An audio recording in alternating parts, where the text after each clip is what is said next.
Listening to this podcast right now! Do you want to hear a fucking podcast about anything and everything? Yeah. Like movies, music, television, and more? Oh my God. Well, you've come to the right place. Yes. Subscribe to Journey into Comics Network, and you get Podcastrophe, hosted by me, Yes. Dick. Why not throw a couple bucks to the Patreon? It's your choice. Yeah. This is a Podcastrophe. That sounds so awesome.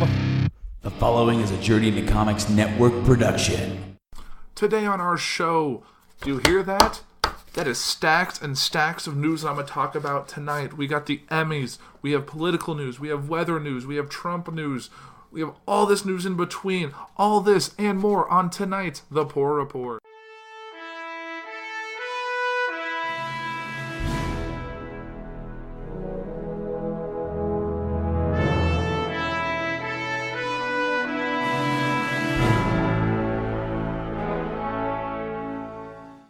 Hi there, ladies and gentlemen. Welcome to episode 4 of The Puhr Report. I am your host, Andrew Puhr, and I want to thank you for joining me. Now, I had a prepared show that I wanted to dive into, but right before I started recording, I noticed an article popped up that I think is relevant news for anyone who listens to shows on this network. Watchmen is moving forward at HBO with pilot order. This was reported a few hours ago from The Hollywood Reporter. It says the premium cable network has also commissioned backup scripts as Damon Lindelof, I believe that's how it's pronounced, opened up the writer's room. So they have the pilot order, they're working on scripts, they've opened the writer's room. It looks like things are moving right along to get this off the ground. Let me see here. Here he says... about the new show, which he praised Zack Snyder's work on the 2009 movie, saying at the time that it's the most married to the original text version of Watchmen that could have been made. He says that he wants to keep it sort of insular. He said, referring to multiple translations that have come from trying to translate the source material. He says, it's okay with me if people don't understand it because they don't deserve to understand it. Which is interesting for a show that's still going through the pilot phase and still kind of open up the writer's room.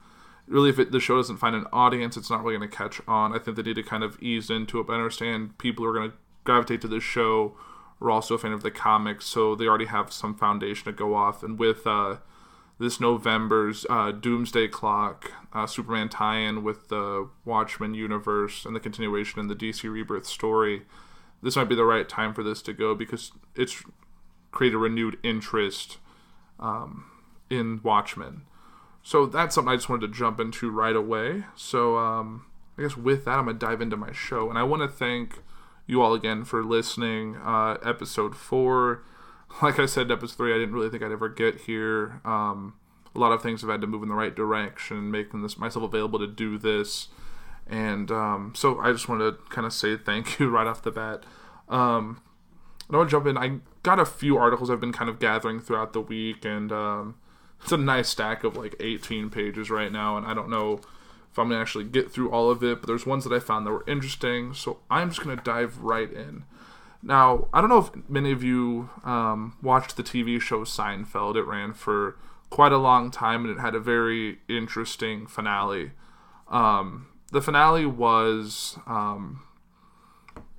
the pilot that George and Jerry were working on got picked up, so they were being flown, I think, to Hollywood to start filming and getting the show on the road.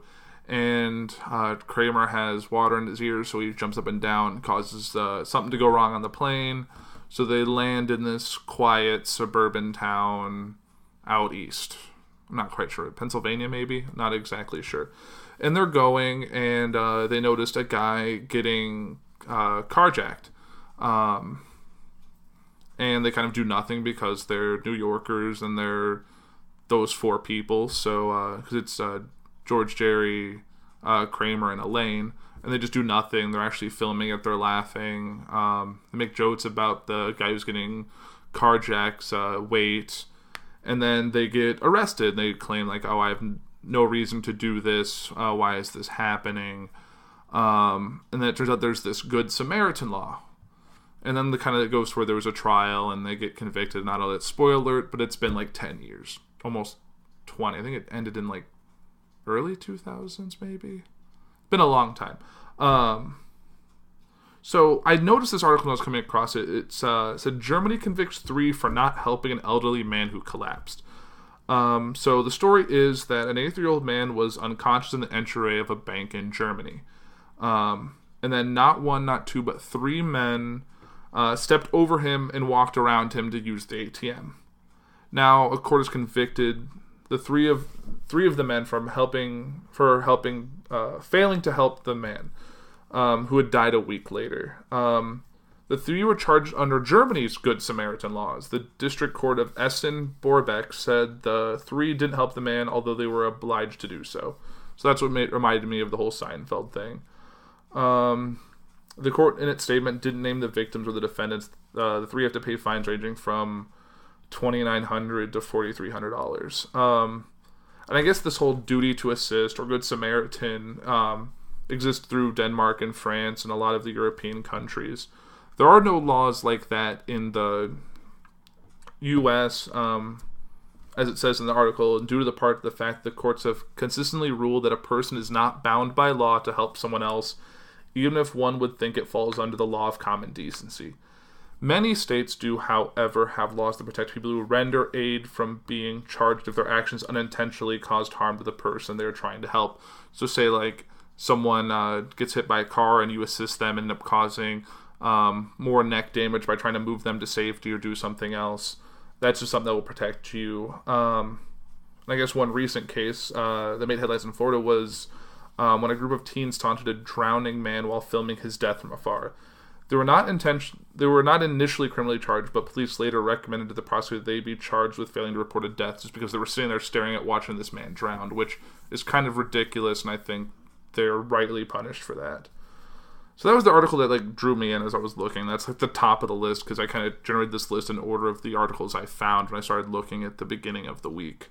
Another thing that kind of have a personal tie to is that Stephen King and his son, Owen, have a book coming out they worked on together called Sleeping Beauties. The book's kind of the short summary is the horror tale set in a remote Appalachian town where women lie down to sleep and never awaken, their bodies shrouded in gossamer webs, and as their sons and husbands and brothers soon learn, disturbing those mysterious cocoons come with consequences. Sounds like a Stephen King bit, and really Stephen King is probably riding high based on the astronomical success of the movie It he's been working on. He said here about working with the son, says, "You cannot believe how nice it is to have somebody that you raised come to you and say, let's work together." Now, Owen King, I don't know a whole lot about. I know his older brother, Joe King, or how he goes by is Joe Hill, to kind of keep his distance from his father's success in writing. Him and his father have worked together, so it's kind of nice that Owen's finally able to collaborate with that. Now I want to get into the big, heavy, and for those of you who follow me on Facebook or Twitter know that I spent all of Sunday night watching and live tweeting the Emmy Awards. I don't believe what year it was. It's been running for a very long time now. So it was hosted by Stephen Colbert, which I share a similar namesake with the show's title. It was kind of an interesting award show. I've never actually live tweeted before, so that was kind of an interesting thing for me, and I feel like really as those awards get going, it's really hard to keep up because as you're typing a tweet for one award, the next award is being announced, and really your only saving grace is the commercial breaks, and even those had some commercials that I thought were pretty interesting, like the Audis who were playing the Mary Tyler Moore theme or other classic TV show themes, so that was kind of nice to see. There were a couple interesting bits. One of the first ones was they had former White House press secretary Sean Spicer come out on a platform similar to what Melissa McCarthy did on SNL, come out and claim, what did he say? This will be the largest audience to witness the Emmys, period, which is what he said on his first day as White House press secretary when Trump had him come out and claim that the inauguration audience was the largest that they have seen, the largest that the world has seen in its history, which many have proven false through pictures and all that. And it's kind of weird that now that he's out, he's been kind of enjoying the limelight of being now a personality more than a former White House administrator. So that was kind of interesting. I know a lot of people were upset on social media as well as in the room where it happened. I know they shouldn't make light of something that of administration that's had a lot of issues, but I think it would have been better served to have Melissa McCarthy do it again, something that she did a lot on SNL last season, and something that she was fully capable to do. I know she was up for... She won an Academy Award for Guest Actress, I believe, for that role. So that's exciting for her. Or maybe it was hosting. She won something for SNL. SNL also won a lot that night, but I'll get into that in a little bit. So I thought this was kind of interesting as I was going through it, is that of all the winners, only 2 shows were from like basic broadcasting networks, like not Hulu, not Netflix, not HBO, not any other premium cable show or network, I mean. So one thing I thought was kind of interesting is that of the 2 shows, one was Saturday Night Live, which had a pretty fantastic season, given that their political seasons are normally higher rated and have more going on, but this one in particular was particularly newsworthy and had a lot of content to work with, so there was never really a dull moment on that season. The other show was This Is Us, which I believe is an NBC show, which was kind of a runaway hit. I've never seen it. I've heard if you don't cry while watching that show, you're heartless or something to that effect. So not really in any desire to watch that show. I'm not really big on those heavy family drama sitcom type shows. Maybe not sitcom, maybe just a drama, family drama. Another thing about the awards that I thought could have been done without is that they had this comedian DJ person kind of queue up like as they returned from commercial breaks. He just didn't have good material. I don't know if he had planned ahead or not, but I didn't think it was necessary. It didn't really do anything for me. Like, I know when Elizabeth Moss came up, she said she graduated from high school 2 years early. I read that on the internet. Like, what? That doesn't make any sense to me. I think they could have not had him and it wouldn't have changed anything. Another big thing that happened at the awards, before I actually get to the awards themselves, is that they had a 9 to 5 reunion. And 9 to 5 was a movie from the 1980 with Lily Tomlin, Jane Fonda, and Dolly Parton about 3 secretaries in this male-dominated office at the time when women were looked at as more subservient to men in those type of roles and were there more to be eye candy and weren't taken as seriously. I've never actually seen the movie, but I saw the play when the Beef House Dinner Theater, for those of you who are from Central Illinois or parts of Indiana, are familiar with, and that was a fantastic show, and I'm sure the movie is on caliber with that. And that actually landed Dolly Parton in hot water because, Lily Tomlin, for one, is a lesbian. She's been on her entire career, and Jane Fonda has kind of been a thorn in a lot of political party sides and president's side, even back to when she was, I believe, was protesting Vietnam, and there was a big thing, and people just didn't really like her. And Dolly Parton has a lot of very conservative fans. She's a country singer. She's from Tennessee, I believe. So her being in a room with those two, while those two were kind of criticizing Trump during that little opening bit, she wasn't particularly denouncing Trump, but she wasn't defending him either. She was kind of trying to be funnier, and a lot of her fans were upset that because she didn't directly denounce what they were doing, that she should be penalized for that. And they talked about, like, they're not going to buy any more of her music, that it's going to cause Dollywood to collapse. People are just a little...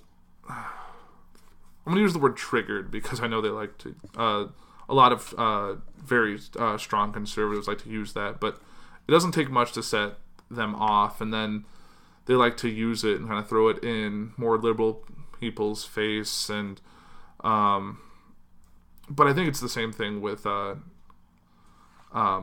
both liberals and conservatives, that depending on the situation, it's easy to get set off, and I think that's something that tends to happen.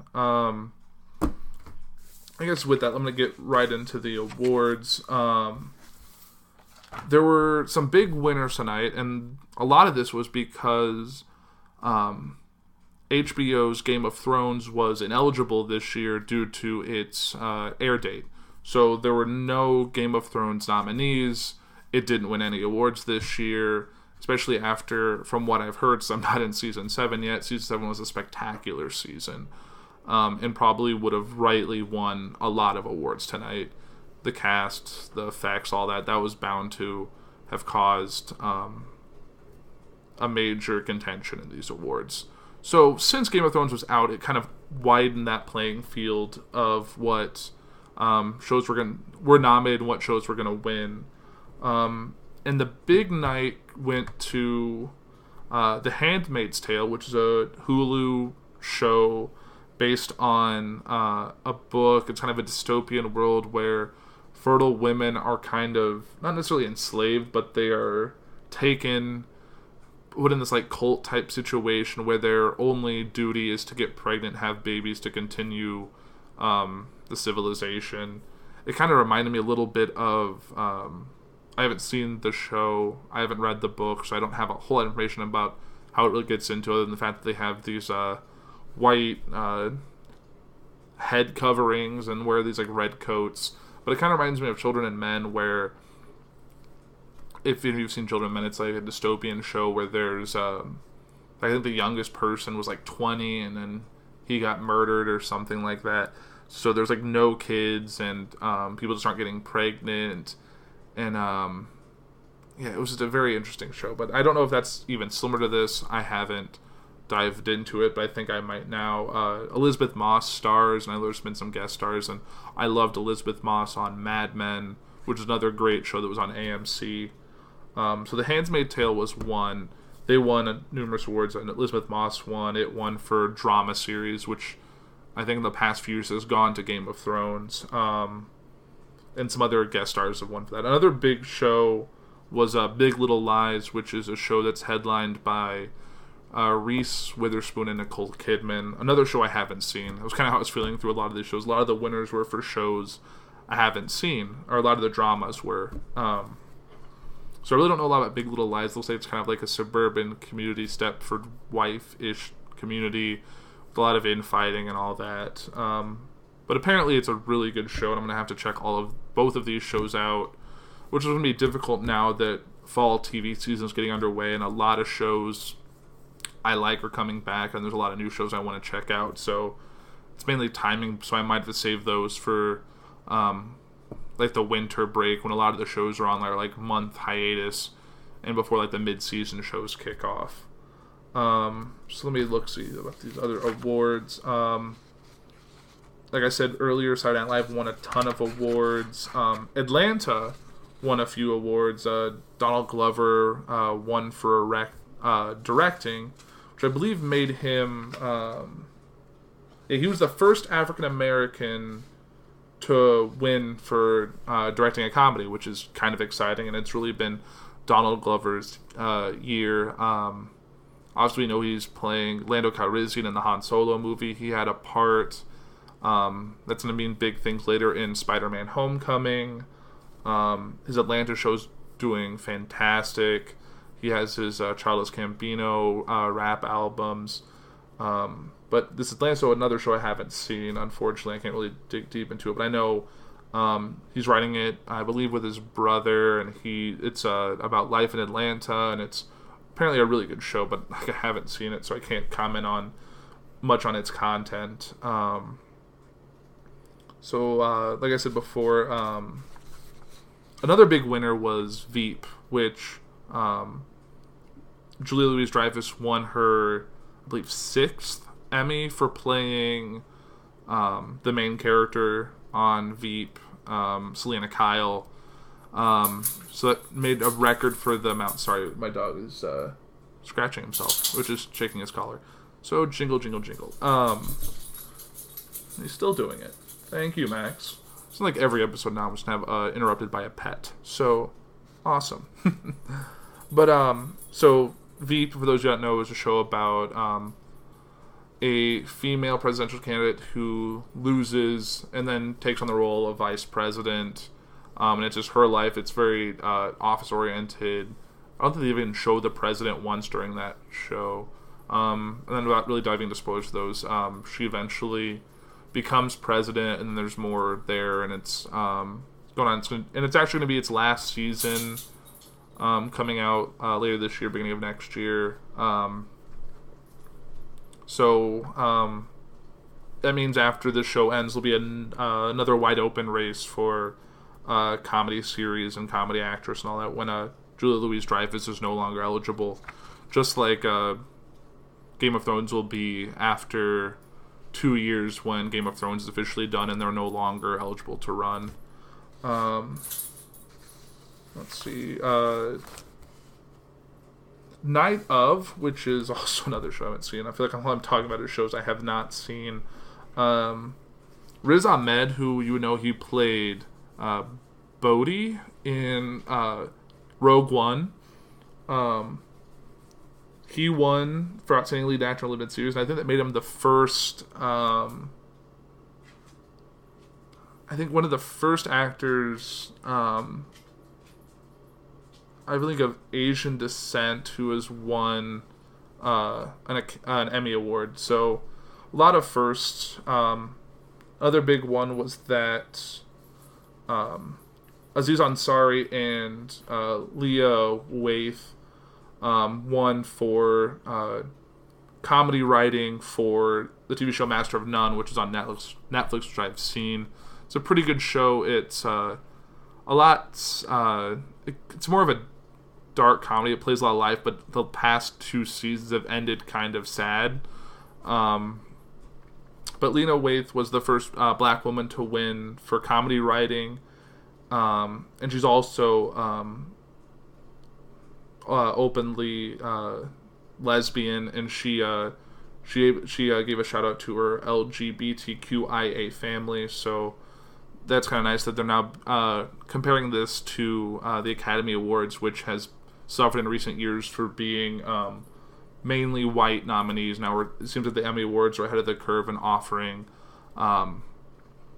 having a wider array of winners. And I don't know if this is but I think it's a lot to do with just the content that's coming out on TV compared to movies as of late. John Lithgow won for playing Winston Churchill on the Netflix show The Crown, which is a fantastic show. I watched it. I binged through it. John Lithgow looks really unlike himself. He has the hunched and retreated and the heavy nature of Winston Churchill in that voice, but really doesn't look like himself. He has the prosthetics on his face to give him those cheeks and like the jawline. So, and he's coming back when the Crown does season 2, which I've seen the trailer for, and looks like it's going to jump forward a little bit in time. They've cast JFK in that, so it's going to jump forward to the 60s. So that'll be exciting to see. Let me see here. Let's see. Big Little Lies, Handmaid's Tale. One thing that kind of surprised me, and this is for like the variety shows and like the news shows, like The Late Show, Tonight Show. Those were up for 2 awards, and both of them end up going the Outstanding Variety Talk Series, and I think writing for a talk show.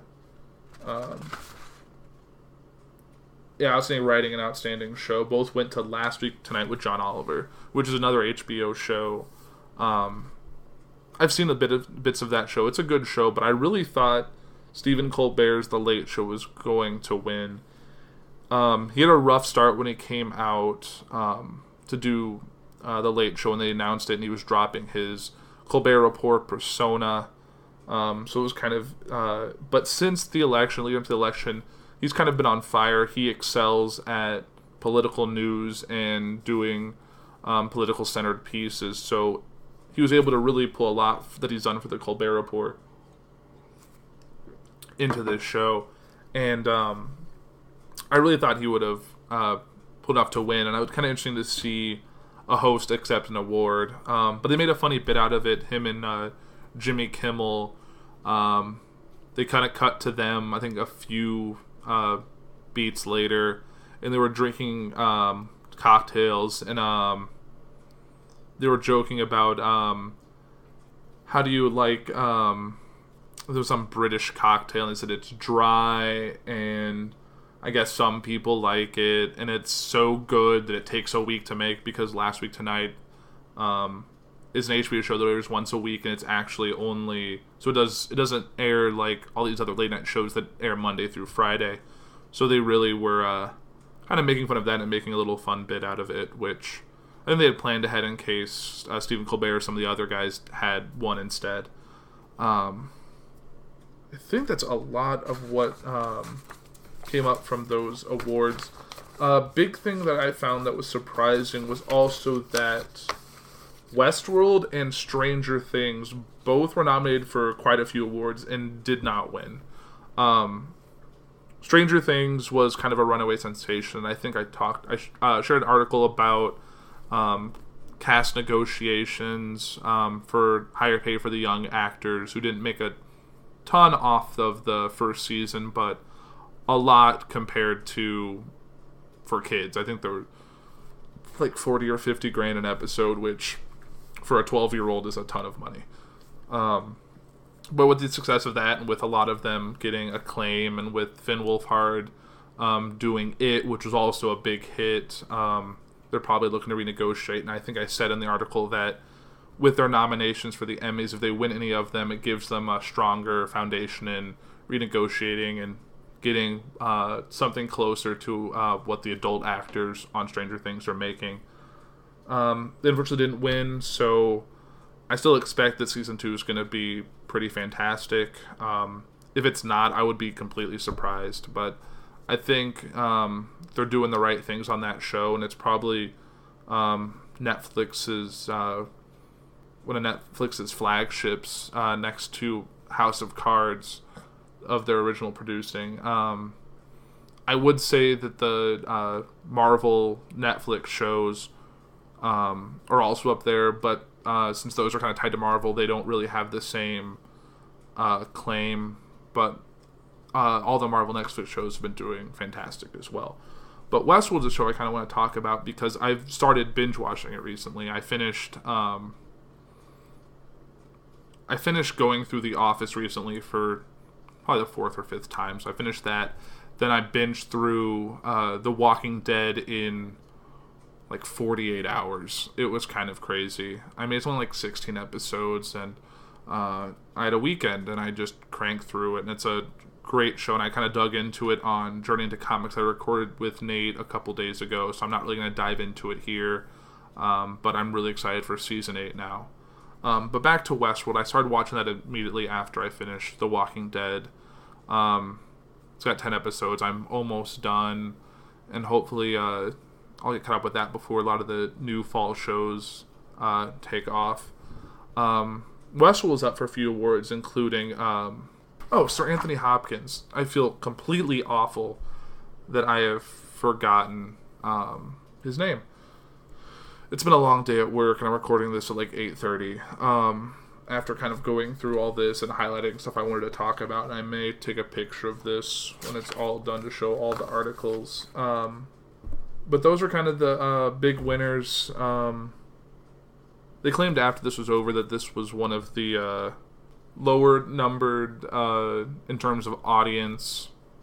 I think it narrowly beat, or I guess it did marginally better than last year's show, which was the record lowest in terms of like the demographic of the 18 to 49 who would watch. And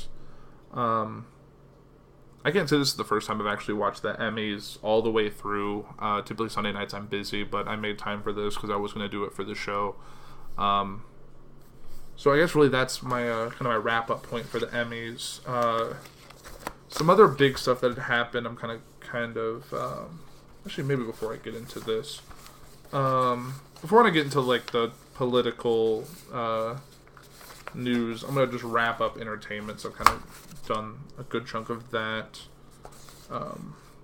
Here. So, there's another kind of bit of Netflix news, was that Netflix asked a Stranger Things pop-up bar in Chicago to shut down using this really funny cease and desist letter that I'm going to read for you. It was unauthorized. They just made it look like, I think, the mom's house, the lights stringed up with the letters. That's what they made it look like. And here's what they said. Danny and Doug, which I believe are the people who are running the bar, my walkie-talkie is busted, so I had to write this note instead. I heard you launched a Stranger Things pop-up bar at your Logan Square location. Look, I don't want you to think I'm a total wasteoid, and I love how much you guys love the show. Just wait until you see season 2. But unless I'm living in the Upside Down, I don't think we did a deal with you for this pop-up. You're obviously creative types, so I'm sure you can appreciate that it's important to us to have a say in how our fans encounter the world we build. We're not going to go full Dr. Brenner on you, but we ask you to please not extend the pop-up beyond its 6-week run ending in September, and 2, reach out to us permission if you plan on do something like this again. Let me know as soon as possible that you agree to these requests. We love our fans more than anything, but you should know the Demogorgon is not always as forgiving, so please don't make us call your mom. So that's kind of funny. They kind of put it right into the world they're creating and just basically said, we get it, it's cool, you got a good thing, but you didn't give us the okay. We could really slam down a lawsuit or some kind of legal action to get you to give us residuals or shut it down completely, but they're letting it finish its run, and then I'm sure there's probably going to be some kind of deal worked out in the future to kind of wrap that up. So that was kind of interesting. I'm actually, since I'm near Chicago, I really thought about checking it out, but I don't think I'm going to make it there before it ends in a week. So, but I've seen pictures and it looks pretty cool. There's other big news that I think we also touched on Journey into Comics, and I think I shared an article about it. But this is kind of tangentially related to it. So, as you guys know, Colin Trevorrow was fired from Star Wars Episode 9 and replaced by J.J. Abrams. One thing I didn't know that I kind of learned through an article that I actually had found today was that J.J. Abrams actually has a deal with Paramount that he started in 2006, which basically gives them $10 million a year to develop projects for them. So it's been 11 years now they've been in, and now he's been pulled into Disney and Lucasfilm to make giant pictures with a large budget and a ton of money. Now it's going to be twice. And the CEO of Paramount, Jim Giannopoulos, I believe that's his name, isn't particularly pleased, and I guess I wouldn't be either. If you have a giant retainer on a director, writer, producer, and he's left to make two pictures that have made a competitive studio a ton of money, and you're like, why am I even paying you if I'm getting nothing in return? So I guess this deal runs through summer of 2018, and he'll still be working on Star Wars Episode 9 if they've even started filming by next summer. I guess he's upset because he hasn't made a ton of content for him. He's made the first two Star Trek films. He's made Super 8. He's produced 3 Mission Impossibles, the third Star Trek, 2 and soon to be 3 Cloverfield films. I guess grossed the studio in total about $5.7 billion through his involvement.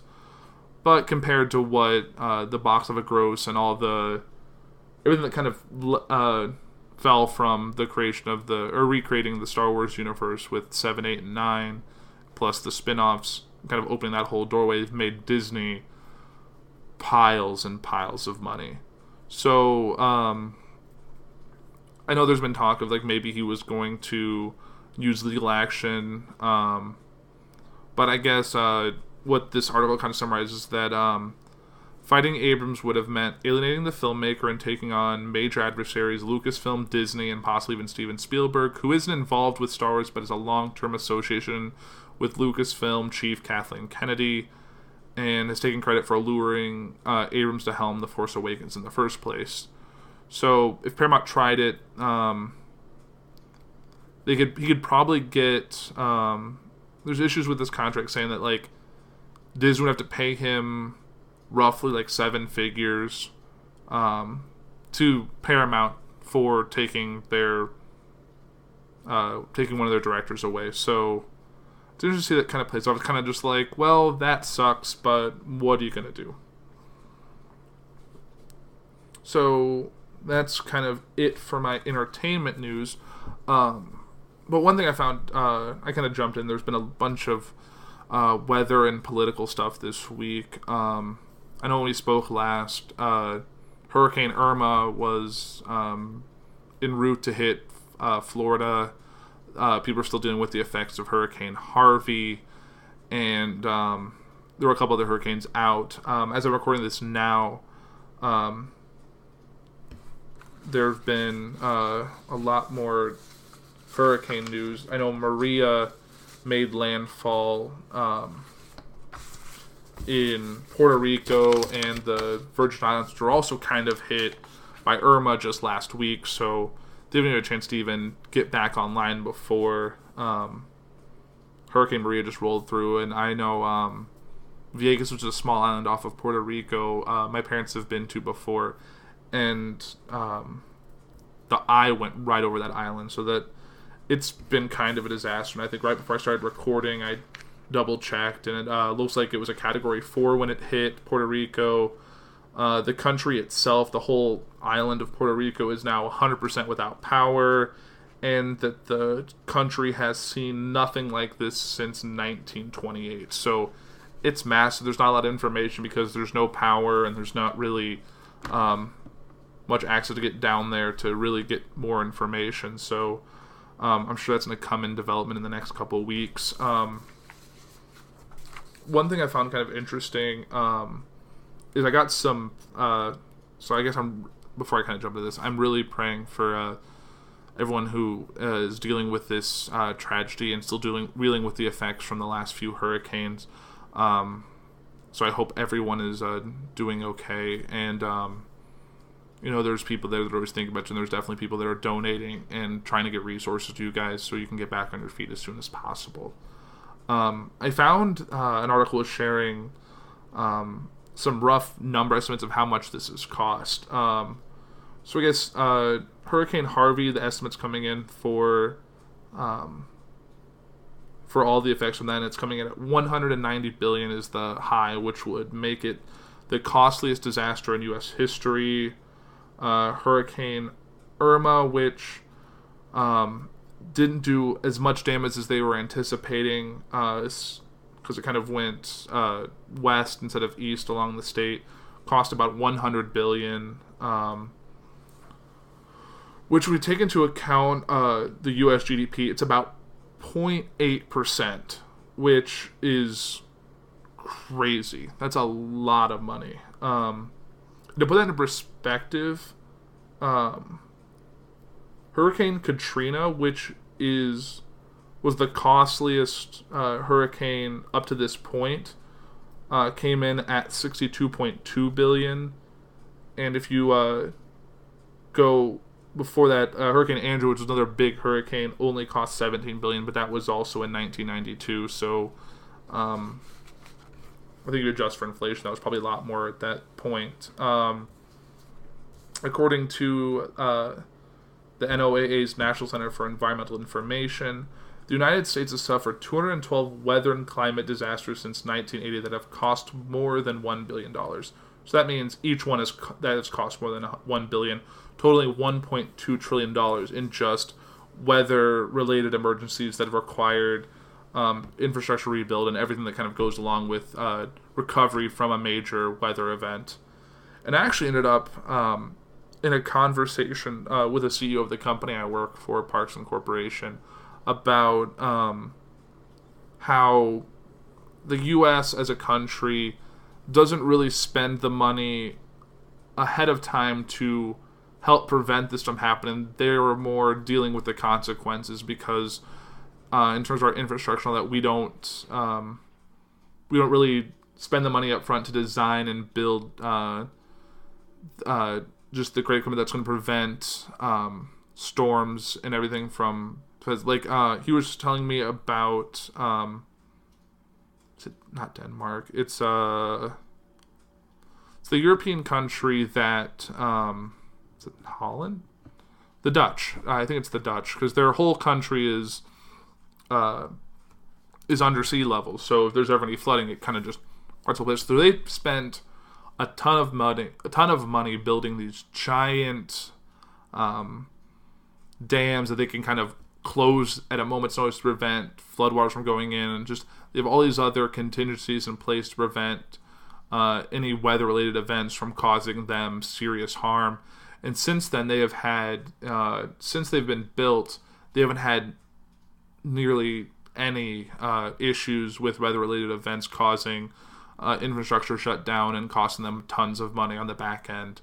So I think it's something that with how the weather's been going lately and the fact that we've had 3 major hurricanes this month, it'll be interesting if this leads to legislation to create some of these infrastructure, and I'm kind of curious to see how this plays out over the next few years. I guess with that, I'm going to dive into Trump news, and I guess before I get into the big thing, which was Trump's first speech in front of the UN. On a previous episode, I talked about how the Secret Service cost for protecting President Trump and his family has caused the Secret Service to kind of exceed their budget and their overtime and everything that kind of goes along with that. And the fact that Trump's 7 trips to Florida are nearly on par with what President Obama had spent on his 8 years in office with all of his travel. So that's kind of crazy that in not even a full year of Trump's presidency, we're already kind of at that cap that Obama saw in his 8. So which is just going to lead to increased costs, which will then probably go back to the taxpayer to help make that happen. But that aside, 2 people involved in Trump's current role as president are no longer under Secret Service protection. The president's oldest son, Donald Trump Jr., and his senior White House advisor, Kellyanne Conway, are no longer under Secret Service protection. Donald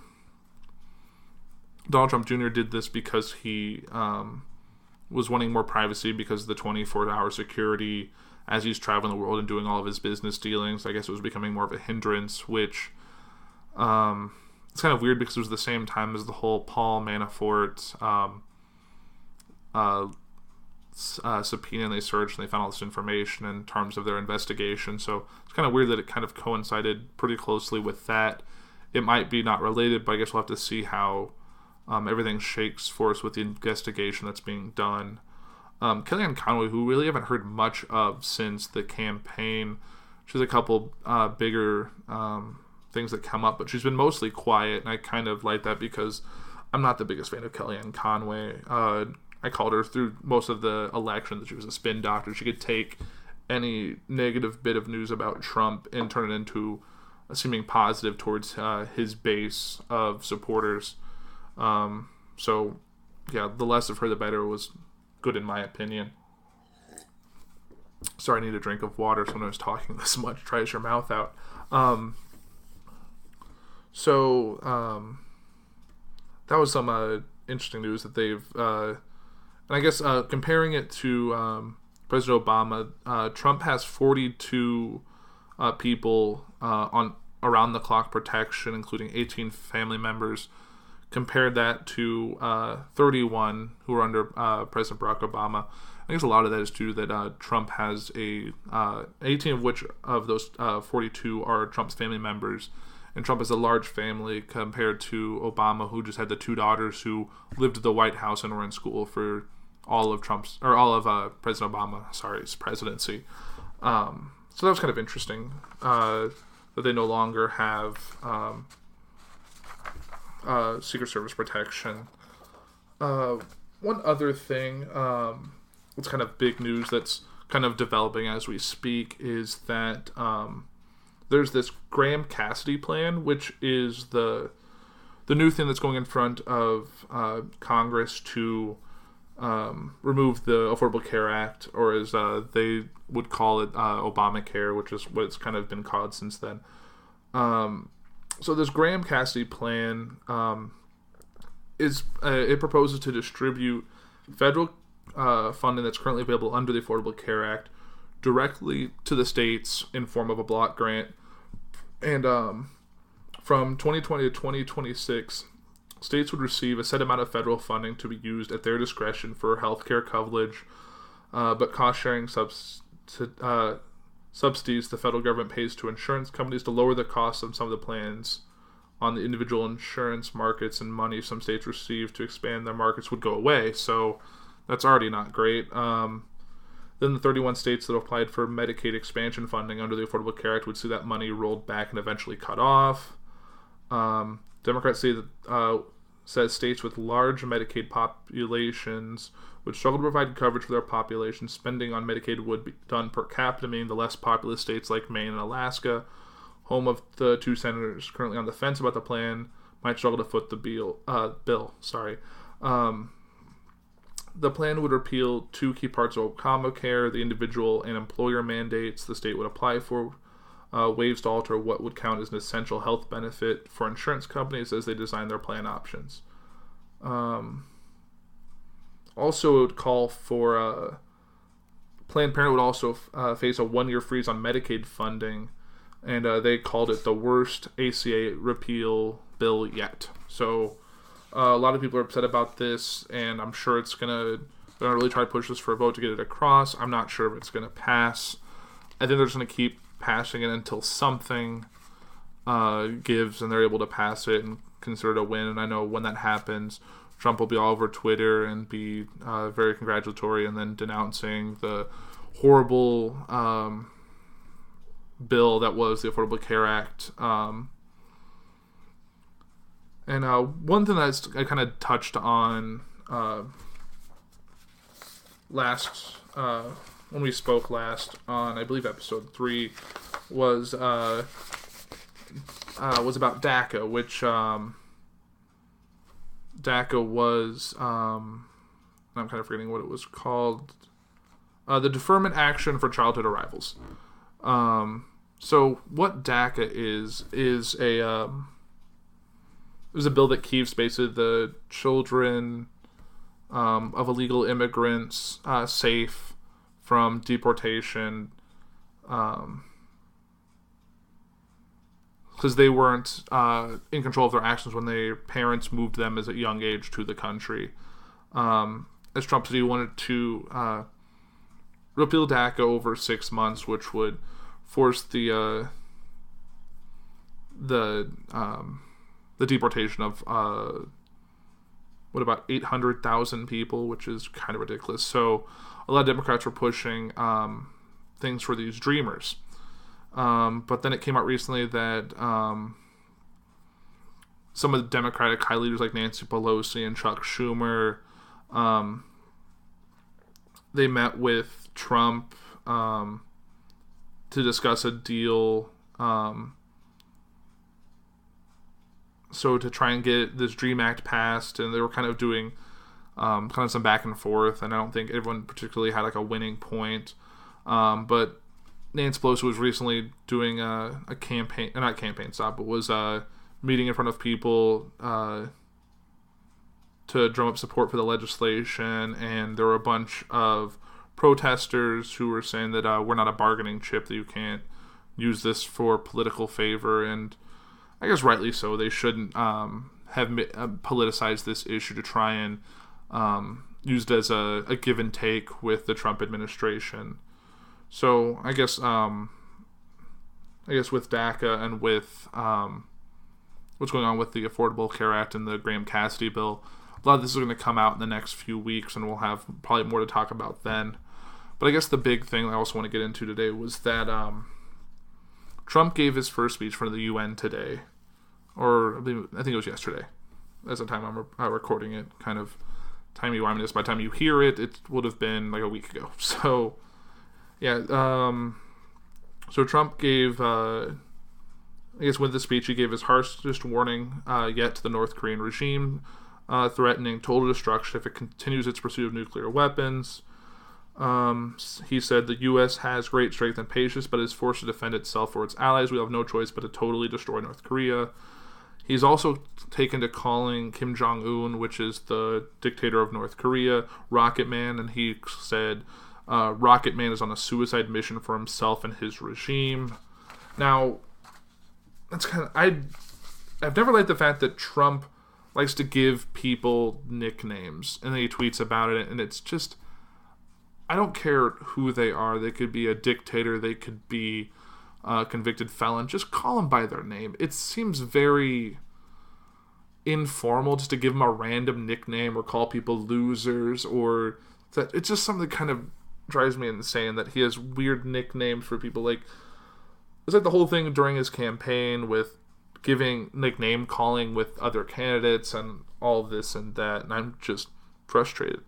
And that brings one thing. He tweets about all this stuff. And I pulled like 3 tweets that I found. These are all tweets that were sent last night. He said, Puerto Rico being hit hard by the new monster hurricane. Be careful. Our hearts are with you. We'll be there to help. It's a very presidential tweet, in my opinion. Sympathy for a country... for Puerto Rico, which is being affected by a natural disaster. Then he says, a great and important day at the United Nations, met with leaders of many nations who agree with much, or all, in parentheses, of what I said in my speech. Still pretty presidential, good for stay at the UN, met great people, they agree with my speech, some, or all, of what was stated, so still pretty eventual. And then he says, I was saddened to see how bad the ratings were on the Emmys last night. The worst ever. Smartest people of them all are the deplorables. So those 3 tweets were all sent around the same time. Like Trump just sitting there like 9 o'clock last night just running through those tweets. It's like presidential, slightly less presidential, bashing the Emmys and the liberal Hollywood elite nonsense. And the whole deplorable thing, which goes back to something that Hillary said about Trump supporters, and that's really been dragged out. It's almost been a year since the election. It'll be, well, coming up beginning of November, so yeah. So, yeah, I just think that if I was Trump, I would just stop using Twitter. Or have my staff, run my Twitter. And this is not even his presidential, this is just his personal Twitter. He has the POTUS Twitter account, but doesn't really use it. He prefers his Donald J. Trump, which is on his phone, and he just tweets at his leisure. And I noticed from looking through his, I actually do follow him on Twitter because it's interesting to keep up with what's going on, or what he says is going on. So he does retweet and like a lot of tweets that are about either things that are negative against Democrats or Hillary Clinton or Obama and all of that, or just tweets in favor of him. He'll retweet, he'll like him. He's a very social media happy president, but I think that's more of a curse than a good thing. It's really going to show that, like, for years and years after he's no longer president, and after we've had 2 or 3 presidents since then, that Donald Trump will be the Twitter president. He'll be the president that was probably the most active on social media. And I'm sure the president's, it's probably even come up during, like, 2020 debate, if Donald Trump is still president and still wants to run for a second term, I have a feeling this whole Twitter thing is going to come up as probably a big topic during a debate, and I think that's kind of ridiculous. Twitter's a great thing to connect people and to get people news that wouldn't otherwise go to it, but having it to just rant or just push your agenda is kind of disingenuous to what it means to be president. You should really just be using it to be presidential, because you're president of everything. Just because you dislike something, you have to be the bigger person, because you are our president, whether half the country likes it or not. So I think he should stop using it, to be totally honest. But I know he'll never do that because he likes the self-gratifying nature of it. The fact that he could send something out and get 30,000 likes in an hour. That's something that probably feeds his ego, which we all know that he has. So I guess that really wraps up my news section of the show. And I'm going to dive into one thing I planned on talking about. No, I'm just going to save it. I'm going to cut this little chunk out. There's a lot of news I wanted to get to. I wanted to talk about The Walking Dead. I did that on Journey to Comics. I talked about Westworld. I did that. There's a lot of new shows that are coming out this fall that I'm really excited for. The return of all the CW shows, I'm sure is going to be talked about a lot on this network, because Blaine with Podcastrophe and Nate with Journey to Comics and I are all really into those CW shows, so I know we're going to talk about it a lot. I know when The Walking Dead comes back, Nate and Brandon are going to talk about it a lot because they love The Walking Dead. I know for me there's a lot of new shows, and I actually just got an app on my phone called TV Time, which tells me when new shows are going to air, keeps up with the schedule, shows what is competing. I know tonight, as I'm recording this, The Good Place is coming back for a second season, and I really liked that show. Last one was a neat idea and version of the Afterlife, and it's made by the same people who made The Office and Parks and Rec, which are both really good shows. I know Gotham comes back tomorrow. Orville, I've seen the first episode. It's really funny. It's I know when I first saw it, it was Seth MacFarlane is basically making Star Trek, and I was thinking it was going to be Family Guy in space, and I saw the pilot. I missed Sunday's episode because it was airing the same time as the Emmys. You really can't do two things at once, and I haven't got a chance to get back to it. But I really liked it. It's a little bit more serious than I would say Galaxy Quest, and more serious than probably the original Star Trek series. But I think it's funny. I'm definitely going to probably keep up with it this season as it airs, because nothing else I'm really into is I kind of lost the thought on that. But I really like it. It's got a good cast, and it's funny, and it still doesn't focus on the slapstick humor. The effects look good. The makeup on the alien creatures look good, and I'm really happy to see where this goes. I guess really with that, that's really it for me. My mouth is dry. I'm kind of sick of talking, but I really enjoy engaging with you and able to kind of share my thoughts on these topics. So thank you for coming to journeytocomics.com. This show's going to go up early because I'm recording it a few days before it actually goes live. So if you want to listen to it in advance, you can listen on the Patreon. But I guess if you're listening to this now, just look for future episodes. I'm going to try and get them out always a few days before they air. This one will probably be up sometime on Thursday, which is, almost a week before. So I encourage everyone to go to our Patreon. It's patreon.com/journeytocomics. Listen to a lot of the other great shows on our network, like Podcastrophe, Journey to Comics, which is the flagship show, Foodies Watching Movies, which we're recording another episode this weekend, which by the time you listen to this would have been last weekend. So all the fun stuff that comes to recording a show in advance. There's also Journey to Wrestling, Butt Stuff. I'm sure I'm going to be missing one, but Game Addicts Podcast. All these are on journeytocomics.com. They all air at different times throughout the week. But there's definitely a large backlog that you can check out, so I encourage you to do that. Then I just want to thank everyone for listening. I I'm going to have to clean up this podcast a little bit because kind of ended up rambling. But that's the joy of doing a podcast. You really never know what you're going to get, and how it starts is never necessarily how it's going to end. So I'll be back with episode 5, and thank you again for listening. I am Andrew Puhr, and this is the Puhr Report.